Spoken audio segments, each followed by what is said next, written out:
So lockdown's a thing in Canberra. We've been in lockdown for 4 weeks now, and I've only just been stood down from work a couple days a week. So now I've got all this extra time on my hands to do some sewing. I was in my cupboard looking at my works in progress, and I was like, nah.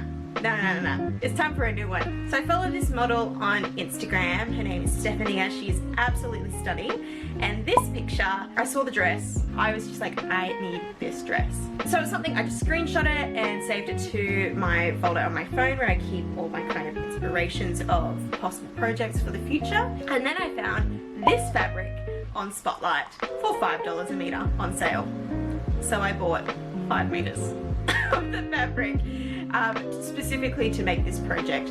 Now when it came, I was a little disappointed, I'm not gonna lie, because whilst it is the beautiful grey stripes that I wanted, the fabric is a little bit more cream in the lighter stripes than the kind of crisp white that I had hoped and anticipated it would be. So it's going to be slightly different to the dress in the end, purely because of that. But honestly, even though it's a different colour, I think it's still going to come out really beautiful. The width of the stripes is perfect. It's still the grey and the light stripes that I wanted. It's just going to be a slightly different tone. So I spent some time yesterday drawing up the pattern that I'm going to use. I also found this picture on the makeup artist page that shows me a little bit of the back of the dress too.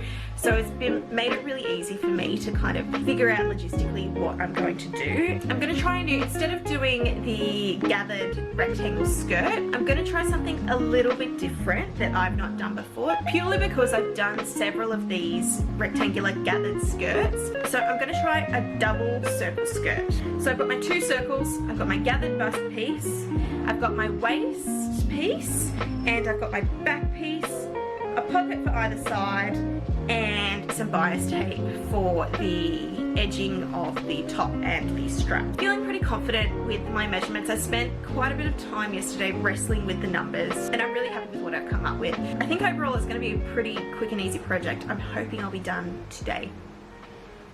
So I guess if that's the case, I better go and get started.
Okay, so something I started thinking of last night after I cut out all the pattern pieces, but kind of just pushed the thought away until today when I was going to actually do it. I think I've oriented the skirt incorrectly on the fabric. So instead of it matching kind of seamlessly between each quarter, I think it's going to go from vertical to horizontal, which is like a lot annoying because it's going to impact the way, like the flawlessness of the skirt overall. But it is what it is. So I'm just going to complete the skirt and continue it as is. But that's okay, mistakes happen, and we move on and we learn from them for next time.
you.